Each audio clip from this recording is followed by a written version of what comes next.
Hello, beautiful souls, and welcome back to the Intuitive Marriage Method. I'm Amanda Pod, certified life coach, intuitive empath, wife, mama, nana, and a little witchy in the best way. So if you're new here, welcome. I appreciate you for checking us out. Here we talk about intuition, self-love, healing, communication, and creating a more connected, playful marriage through my 12 foundations of a thriving marriage. When I say we, I mean me. So, light a candle, grab your favorite coffee, tea, or cozy drink, and let's settle in for today's episode. Well, hello, strangers. It's been a hot minute. Actually, it's been more than a minute. And what a better way and better day to pop back in than June 1st. So, June is my birthday month, which means I automatically think it's the best month of the year. Not because I'm biased or anything. Well, maybe just a little bit. But my sister has her birthday this month, and so does my father. He turns 94 this year. So, that's pretty incredible. So, it's a very special month. But honestly, after the winter that we have had here in Manitoba, I do think that we are all ready for June. It has felt like one of the longest, coldest winters ever. The spring just never seemed to get here. I don't know if that's actually true or if I'm just getting older and more dramatic, but either way, I'm sticking with it. Spring just arrived very, very slowly this year. So, time at the cabin that we would normally have been at just hasn't been happening at all this year because the weather was pretty terrible. And this past weekend, we had a celebration to go to, the very first weekend of nice weather. So we chose to stay at home and work in the garden anyway. So this coming weekend, we will head back out to the cabin and get the yard cleaned up and enjoy our time out there. So we're excited that the summer has finally started. So like I said, usually by now we're sneaking away whenever we can. We miss being by the fire, listening to the birds, soaking up that cabin life. The nice thing is we do sort of get a little bit of that here at home. So there's been lots of birds. We have a beautiful robin's nest. I just checked yesterday and she has 4 eggs in there now, right on our lamp, like our light fixture outside of the door on our deck. If you follow me on Facebook, you would have seen it.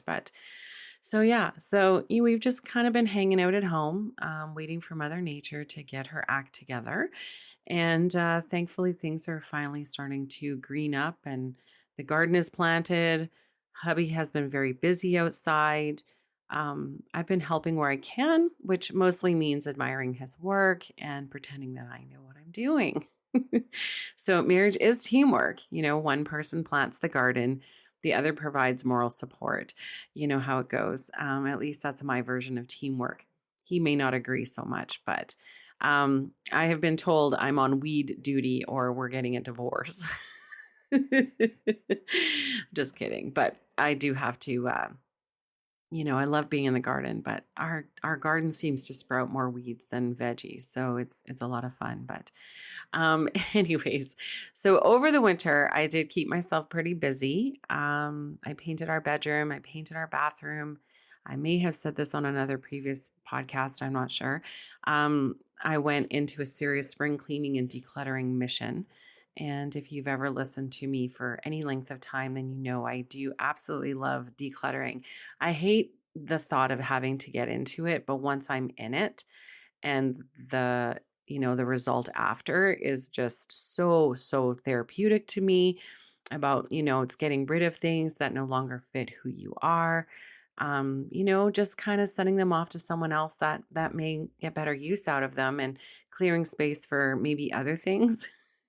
I do like things, but I do also like an organized home as well. So, it's like just making room for the next version of yourself, really. I've also been creating art. I have a goal to make 12 pieces this year. I have done, I think, at least a half a dozen. I've been reading books, spending time with family, new grandchildren. Not as much as we would like. Like it's been a little crazy, but everybody is growing up and they're busy and have busy lives. And we've been enjoying our karaoke nights, both at home. We also go out to some of the clubs with some of our friends. And for those of you that don't know, singing is one of our favorite things to do together. we were actually just discussing, I think we're going to do karaoke on the deck tonight. It's beautiful out. So we live in the country, and so we'll see how that goes. So, yeah, I mean, hey, some couples golf together, some couples garden together. We like to belt out a couple of tunes, a little Fleetwood Mac, a little Chris Stapleton, a little Johnny Cash, whatever we can at the karaoke bars, right? So, and that's what works for us. That's what we like to do for fun.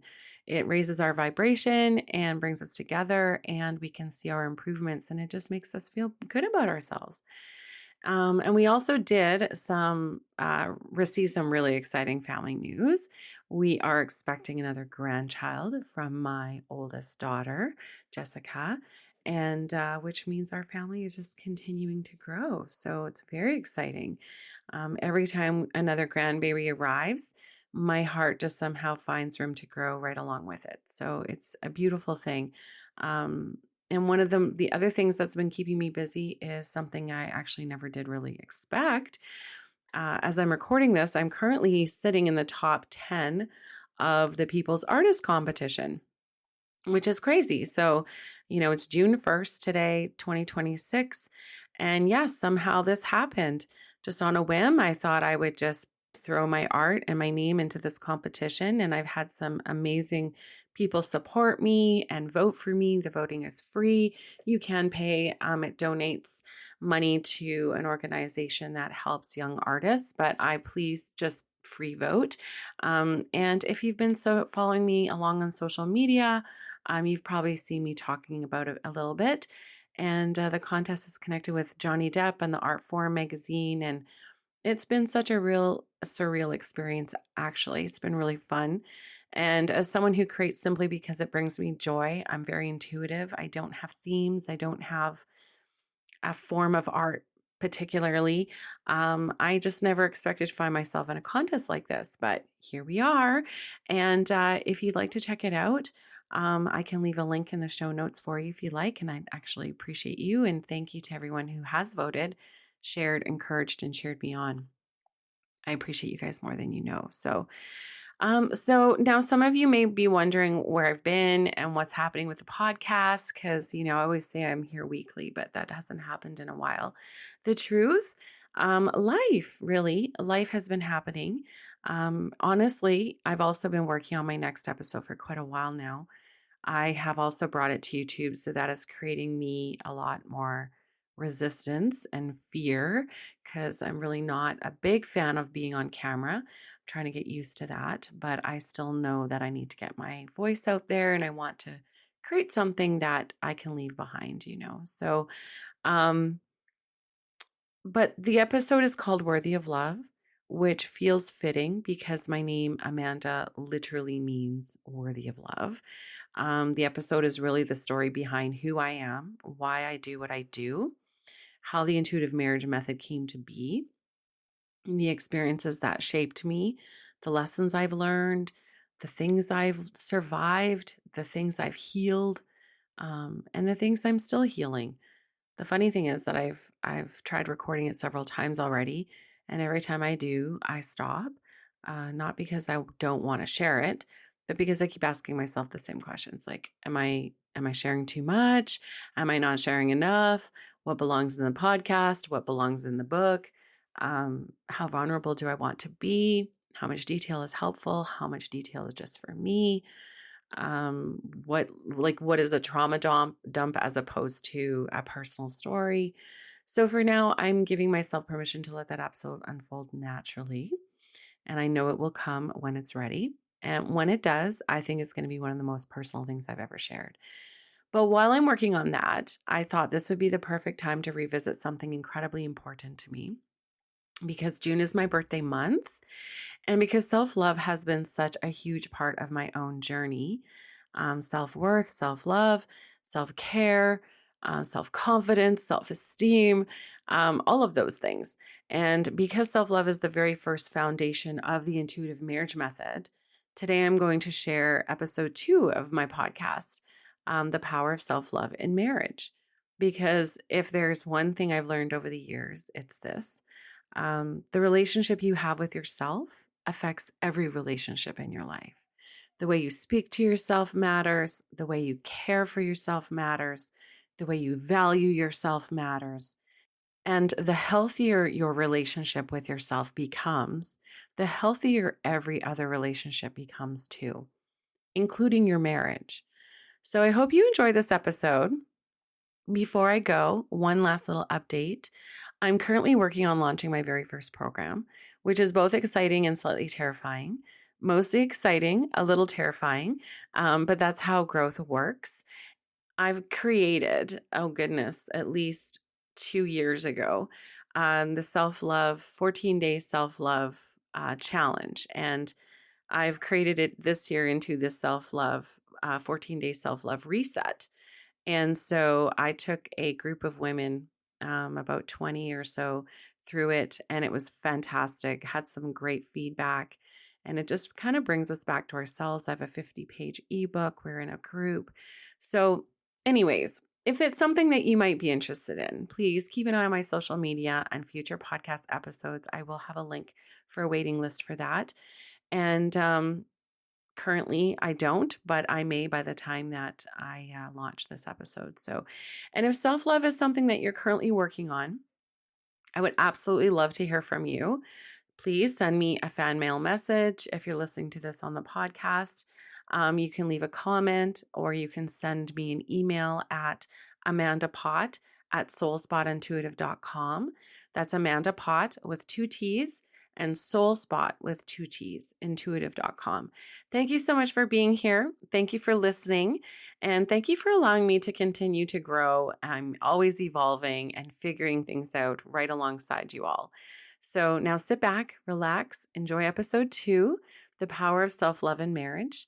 And until next time, stay intuitive and stay in love. Bye for now.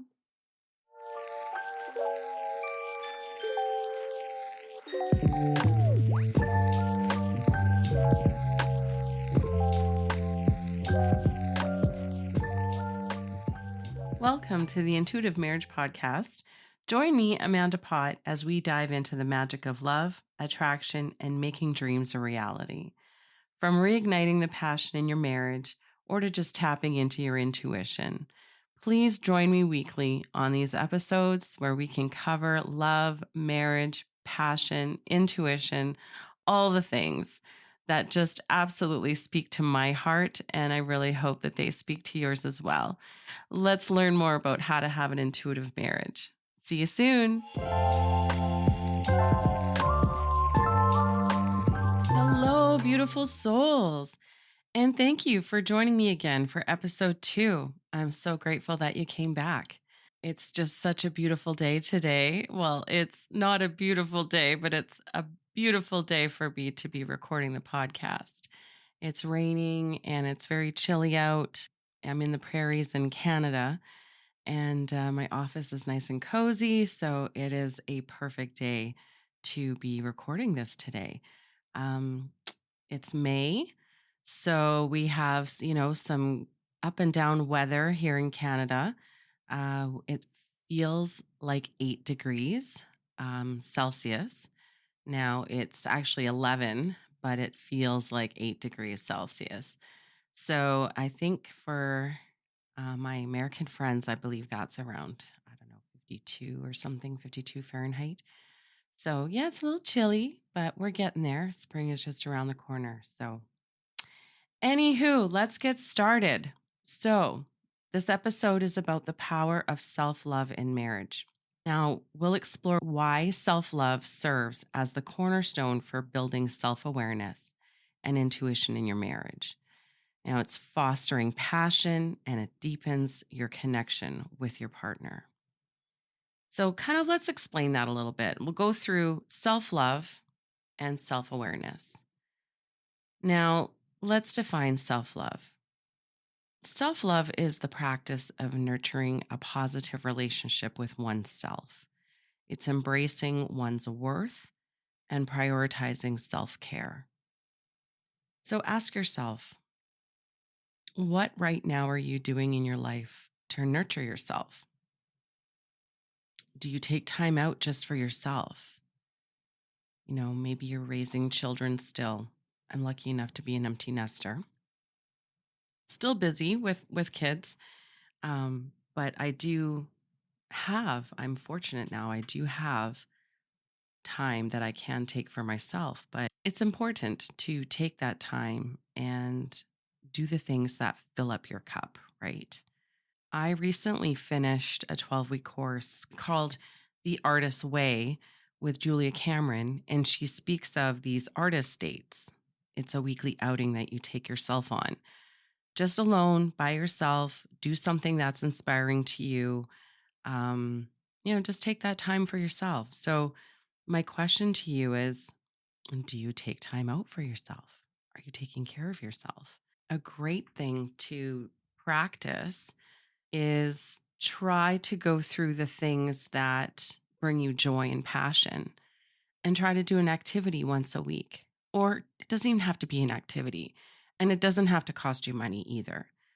Maybe it's just having a bubble bath with a lit candle, or, a cup of matcha or tea, coffee, whatever is your go to. Have an early morning bath instead of in the evening.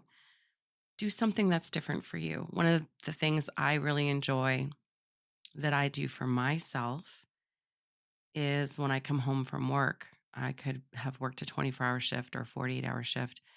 And thankfully, I have a husband who usually has run me a bubble bath.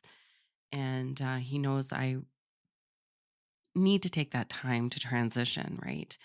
Um, I go and have a bath for an hour. I listen to my favorite content creators on YouTube or my podcasts, and I have those galaxy lights that do like the northern lights, and that goes in the bathroom with me. I light a candle. I put Epsom salts, essential oils, all the things that I really love and enjoy, and I feel like I'm pampering myself. That is one thing that is very important to me is my bath time. And so maybe it's going for a walk.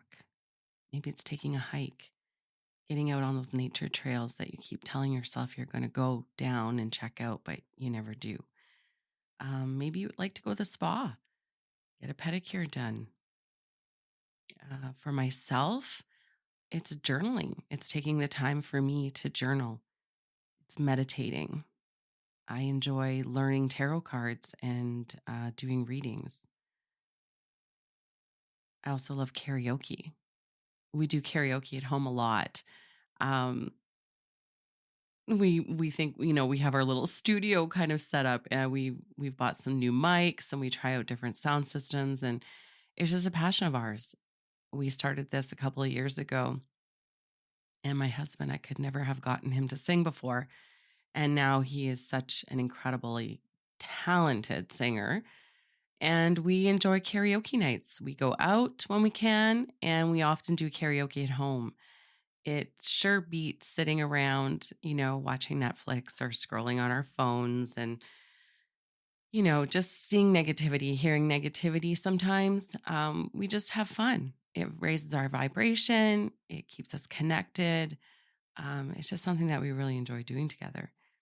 But I also enjoy doing that on my own when I get a chance. I don't very often, but if I'm home alone and I'm inspired, then I will. I'll take some time out and I'll do some singing. Maybe you like to go for a massage or acupuncture. I went to acupuncture one time, actually. I don't know if you ever have. Let me know. Um, and I was amazed by how incredibly it worked for my lower back pain. Anyways, I don't know. That just kind of came out of left field. Maybe it's you want to read a book. Maybe it's just sitting in silence. Perhaps you like to craft. You're a crafter. You like to create. I enjoy painting. I sort of need to feel inspired to paint, but I usually paint a few pieces in the year. But I find myself, my brain is overactive with different creative thoughts. So I'm constantly trying new things, and I think it's fun. But yeah, I really enjoy painting. Maybe you like naps. Maybe you're a napper. Let me know if you're a napper. I cannot nap. My husband is, oh, he's a champion napper when he wants to be. He gets up super early in the morning for work. So sometimes now there's no children in the home. And if we don't have anything to do, he'll come home from work and he'll have a nice little nap and he feels refreshed. I've never been a napper. It would take me 20 minutes or more to fall asleep. And then I would literally be out for 2 to 4 hours. And then I would wake up feeling like I'm hungover and I'd be completely unproductive. I wish I could. It's just not me. I had a I had a boss once. Actually, they were a couple. They owned this company I used to work for. And every afternoon at like 2:30, 3 o'clock, she would go into her office and kick off her shoes and lay down on the couch in her office, put on a little throw, and she'd close her eyes for 20 minutes and asleep, completely asleep, and be refreshed in 20 minutes every day. It was like her superpower.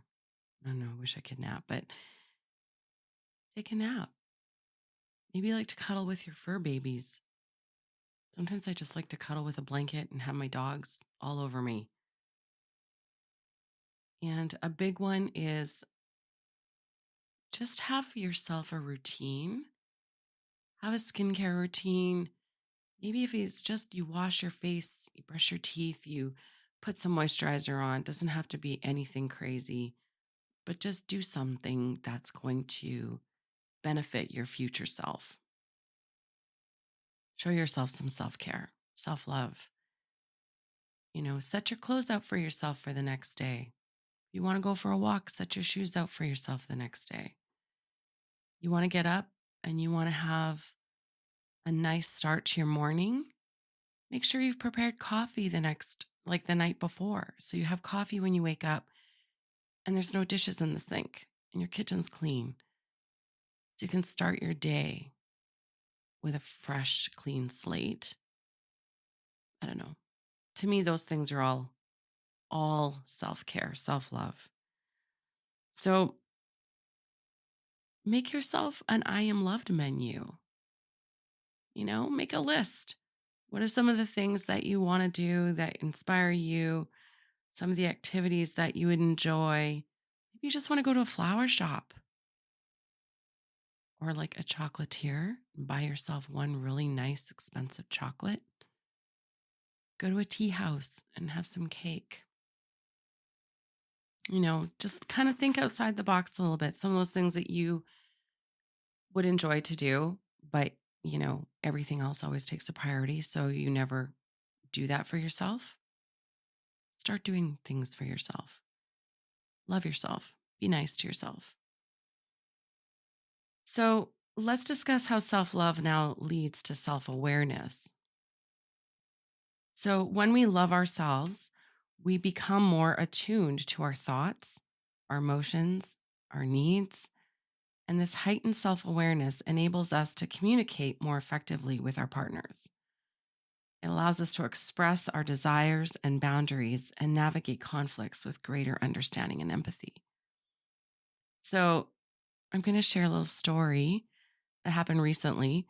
Um, and just so you know, my husband and I don't really get into arguments very often or discussions, really. Like, we just have a really great way of communicating and we have an understanding of each other. But yeah, sometimes things we react and things happen and, we digest it and then we have a conversation. So, this is one of those moments. And I'm going to share this with you because we both have been working over the years we've been together on having a better empathy and understanding for each other. So when we have these hard discussions and things happen that hurt our feelings, we have a better understanding of where they're coming from. So we were on our way to one of our kids' places, and we had to go down this highway.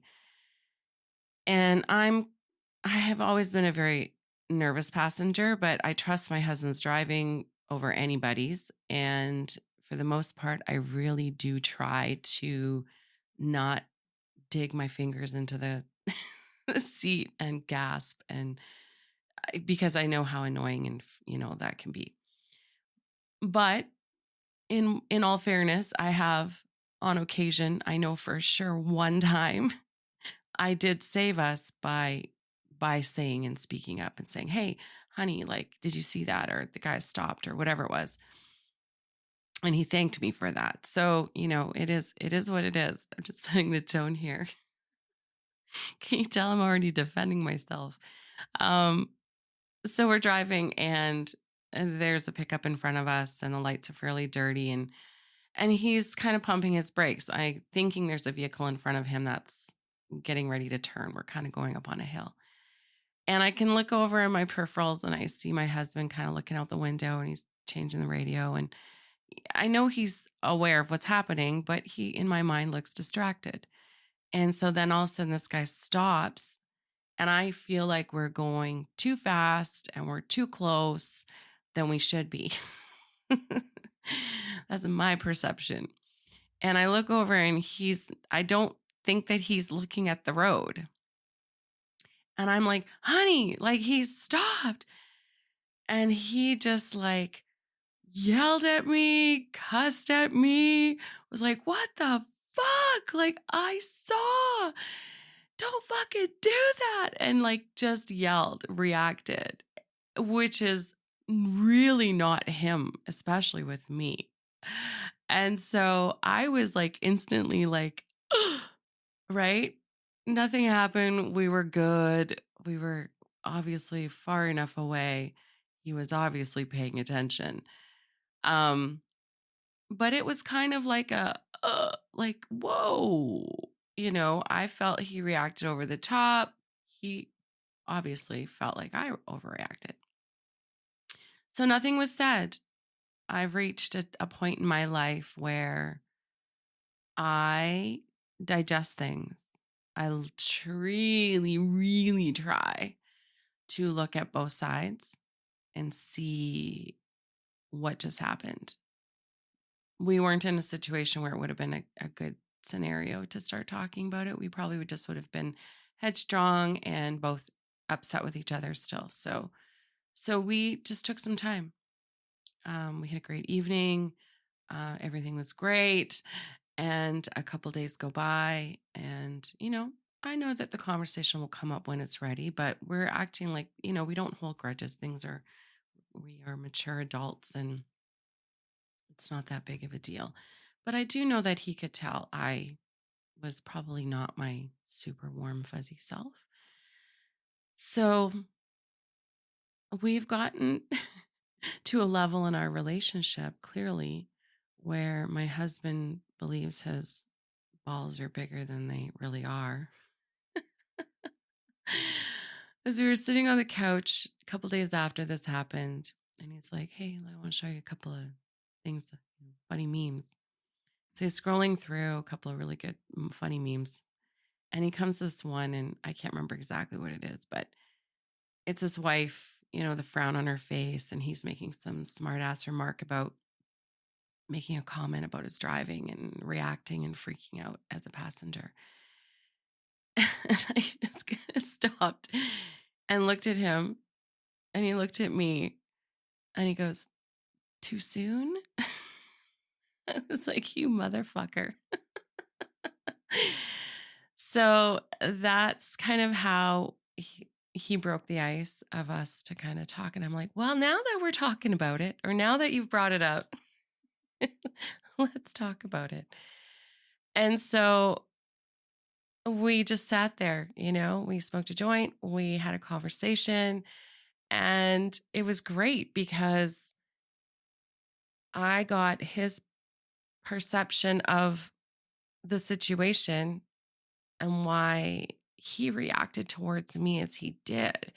And the way that he explained it was that it's his job to keep us safe. And he's always very aware. Even though he may be looking around, he was fully aware of the truck stopping, what was happening. And when I reacted the way I did, he instantly thought he missed something and maybe a car was coming across the highway or something. He thought he had missed something. So then his reaction, I guess, is kind of like the closest he could describe it was like, you know, I mean, I'm probably gonna have people like go, no, you can't spank your kid. But back in the day, my kid goes to run across the street out of reaction. You just like grab them and like almost spank them, right? Or grab them. It's like that instant like yelling because it was frightful. Like it was like something could have really happened that was terrible. So I got that. And of course, we apologized and all the things, right? And came up with a solution that, hey, I can always just drive if I want to, right? But we end up having a good chuckle about it and a better understanding of each other. And he also understands me because I am a nervous passenger. I've been in a couple of accidents where people didn't stop, people didn't react. So I have that as a memory, as a trigger for me. So, in understanding, we were able to just kind of get each other and and basically having a deeper understanding of each other's feelings and perceptions just allowed us to understand where our reactions were coming from, which is super important. That's all it is. It's all about communication. Now, and understanding yourself even and knowing why you reacted the way that you did, right? Is just sometimes the first step. So, having appreciative communication, which we're going to talk about next week, actually. I love talking about communication, but and getting to understand yourself, that's all about getting to know you, journaling, meditating, getting quiet, hearing yourself, hearing that those inner desires, being more aware of your needs and your wants. Make time for yourself, make time for your friends, do fun things. Your hobbies. What are the things that you enjoy doing? What are the things that inspire you that you have fun at doing, right? Like just want to smile. Make time to take care of your future self that we talked about earlier. Meal prep, healthy eating, daily movement, having a routine, bedtime routine, morning routine. I'm terrible at routines. I really am. I preach this, but man, I it's a tough one. My work is really all over the place, so it's really hard to have an actual schedule. And yes, I do use that as an excuse. But I do try, and I do definitely make sure that I get up and I give myself time for me, and take that time to journal and make sure you're getting enough sleep. And also, like, say no sometimes. Say no to things that you feel obligated to do, but you don't want to do. Like, of course, look at the scenario and the situation. But often we are saying yes to things that we just don't have the capacity to do or give. But we just keep giving and we just keep giving. And you don't really want to do that thing. And you could have taken that time for yourself to recharge. So say no and stop feeling guilty about it. Decluttering your space. Oh, I've started to do that over the years.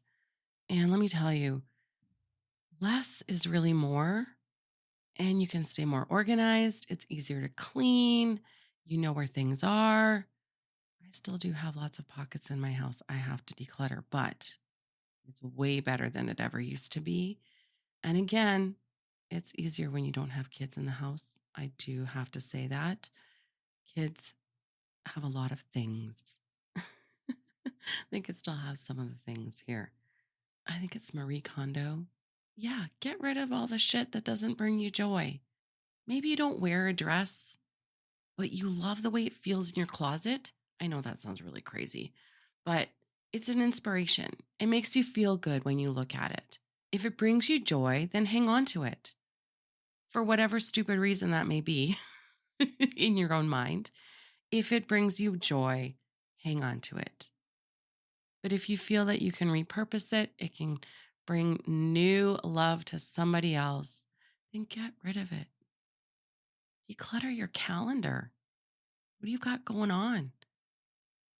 Do you have like something booked every night just because you don't want to be alone or you just feel like you have to be busy?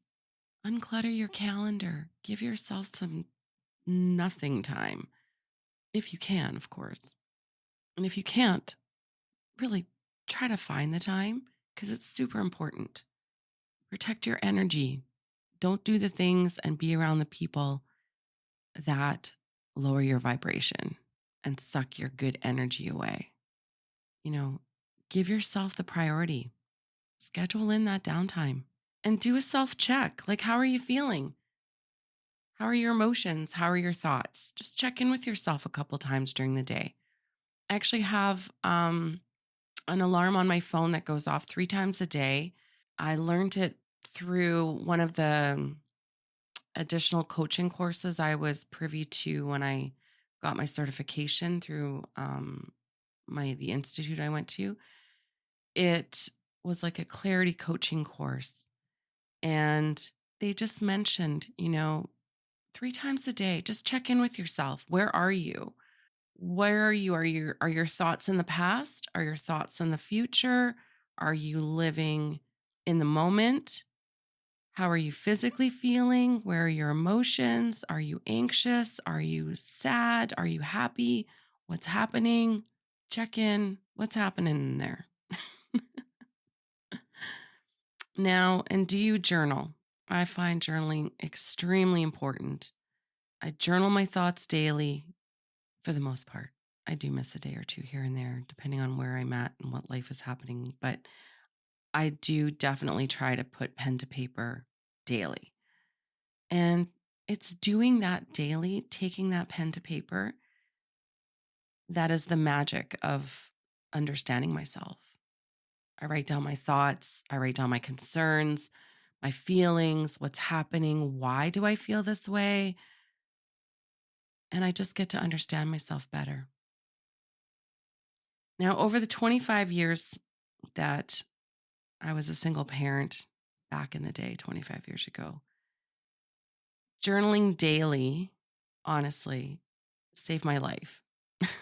It saved my kids' lives. It allowed me to vent. It allowed me to work out problems that I already knew the solutions to. That's the thing. We already have all of our answers for all of our problems, but we just don't take the time to listen and to figure it out. And journaling definitely did that for me, and does that for me. So, I journaled things I was grateful for. And sometimes when I was a single mom with kids all under 5, 3 of them under 5, it was busy. It was busy. I would sit down and just write down what I was grateful for, what they did that day, what we're going to do the next day, what to look for the next day. And it just gave me a positive, you know, way of looking at my days when some days were really tough. They were hard. They were tough days. I had some days that were very challenging, but I very much found that when I did journal consistently, and I had an outlet that I could express myself, my intuition did grow. It grew with ideas and with downloads through the pages. The ideas come to you. And that's the magic of it. You can't really explain it unless you experience it. Now, let's get into cultivating intuition through self-love. Okay, well, let's figure out what that means exactly. So, what is the connection between self-love and intuition? Well, self-love empowers us to trust our instincts and intuition, guiding us towards decisions and actions that align with our authentic selves and values. Hmm, pretty deep, hey? So, how does self-love enhance intuition in a marriage? Well, by practicing self love, we become more attuned to our inner voice and our intuition, allowing us to perceive our partner's needs and emotions more intuitively. And that also comes with communication and talking, right?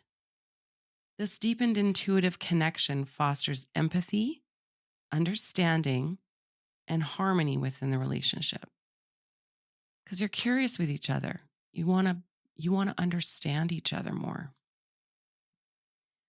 Start to cultivate self love and intuition in your marriage.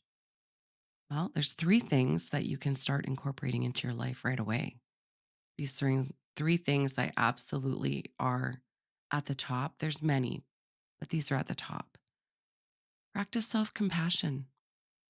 Treat yourself with kindness, forgiveness, and acceptance. Acknowledge your worthiness and embrace your strengths and your weaknesses. Give yourself some damn grace. Number two, listen to your inner voice. Make time for quiet reflection and mindfulness. Tune into your intuition by paying attention to your gut feelings and subtle signals about your needs and your marriage. Number three, prioritize self care. Take care of your physical, emotional, and mental well being through activities like exercise, hobbies, relaxation. By nurturing yourself, you strengthen your capacity to give and receive love in your marriage while reinforcing your self-worth and your needs. Like create a date night menu. What would you both like to do together? Make it fun, interesting, compromise. Be curious with each other. Learn more about each other, right? Like what are some of the things that you enjoy doing with your partner that maybe you don't necessarily both enjoy? Is there something that your partner's always asking you to come along to and you're like, "Oh, it's not really my thing." Uh, so you kind of do your own thing and you let them do their own thing, which I think is fabulous. And that's fantastic if you're both doing that. But what can you also do to join in together once in a while? Maybe it's just something that you'll go along every once in a while. Get curious about why your partner is interested in that. Maybe you'll find something different within them, understanding that and going out there and experiencing that with them. Just be open to it, you know? What could you make more of an effort to do so your spouse feels like you're curious and interested in either learning more about them or what they're doing so that you can share that experience and understand why they enjoy it? And get to know your spouse a little bit more. So now getting to know your spouse a little bit more here kind of takes me into, kind of our next little segment, I guess, if you will. Um, Igniting passion and deepening that connection with your spouse. So, what's the impact of self love on passion? Now, when we love ourselves fully, we are better equipped to share our love and passion, right? We want to share our passion with our partners authentically. And self love fuels our confidence, our creativity, and our zest for life, reigniting that spark of passion in our marriages. Now, when you love yourself, flaws and all, which is not easy, but when you get there and you start feeling that way, you feel confident, you feel sexy, and that energy transfers to your spouse. So there's a flirty sexual energy about you. And when you're feeling good about yourself, by nurturing self love, cultivate a strong sense of self worth and acceptance, which forms the foundation for genuine connection and intimacy with our partners. When both partners prioritize self-love, they create a supportive and nurturing environment where love can flourish. So, I'm asking you, like, how can you start to enhance the passion and deepen your connection through self-love? Well, I'm sure you're thinking of things, but I find these three things very important. Embrace your vulnerability. Share your intimate thoughts and feelings to deepen emotional connection and trust, igniting passion in your relationship. Second, quality time together. Quality time together. Schedule regular dates. right? Have a regular date night or activities to nurture connection and intimacy. Strengthen that bond between you. Maybe it's just sitting and having a cup of coffee together. Maybe it's sitting and smoking a joint together. Maybe it's a movie night. Maybe get all dressed up and go out for dinner or just a drive, go for a walk. But don't sit on your phones and watch a movie together and consider that quality time. And number three, communicate needs and desires. So create a safe environment, set the vibe to allow some open communication. Put some music on, light some candles, make it a nice, chill, relaxed vibe. And you can both express your needs and desires. You know, foster an understanding and have a deeper intimacy between you. It's all about communication. Oh, I just love everything about communication. We're going to cover communication and love languages next week. Ooh, stick around. So, yeah. How well do you know your spouse? Just get curious with each other. Okay, so as we wrap up episode 2, I'm grateful if you are still here. And thank you so much for listening. And please, please do rate and share the podcast if it inspired you. It will help my show to grow. So much love to you. Now, we did discuss this episode self love and self awareness. Now, some of the things that you can do, you know, make yourself a,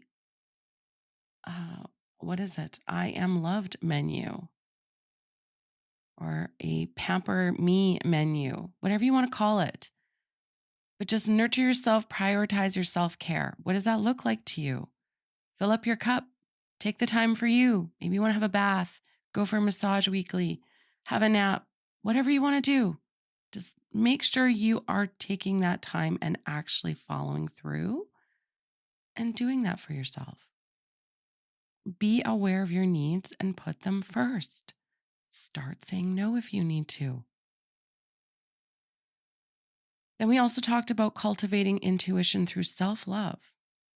So, self love empowers us to trust our instincts as we collect evidence that we take care of ourselves.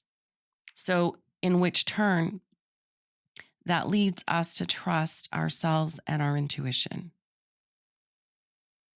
As we do things that feel right for us, we are constantly reconfirming that we trust and believe our feelings and we're honoring them. So practice self compassion. Give yourself some damn grace, girl. I'm telling you. Listen to your inner voice. Check yourself. How do you physically feel? Do you see, hear, feel anything? What are those things? What are you seeing? Do you just know things and you're not sure why? Be curious about it. And prioritize self care. Take care of your physical, emotional, and mental well being. It will reinforce your self worth and your needs. There, do you hear that page turning?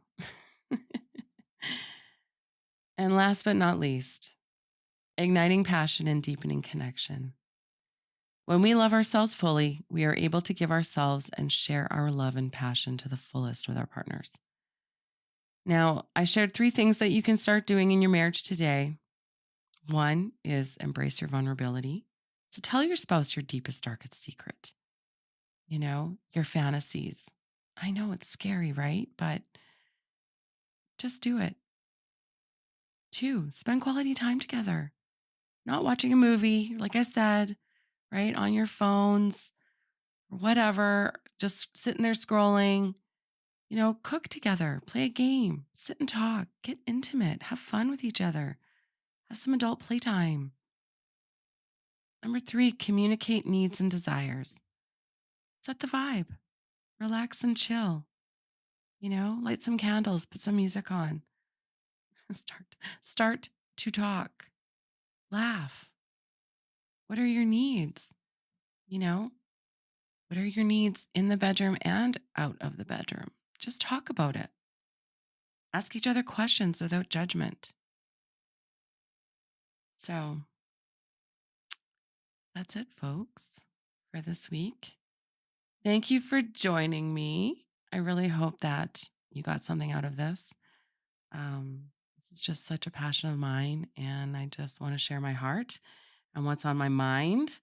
And now you can also follow me on Instagram at the Intuitive Marriage Podcast and, drop me some DMs. Let me know how this is affecting you. Let me know what your marriage is like. What's your experience with intuition? I'd love some feedback, and I would absolutely love to hear from you. So, on that note, let intuition be your guide in love. Until next time, soulfully yours, Amanda. No, that's super cheesy.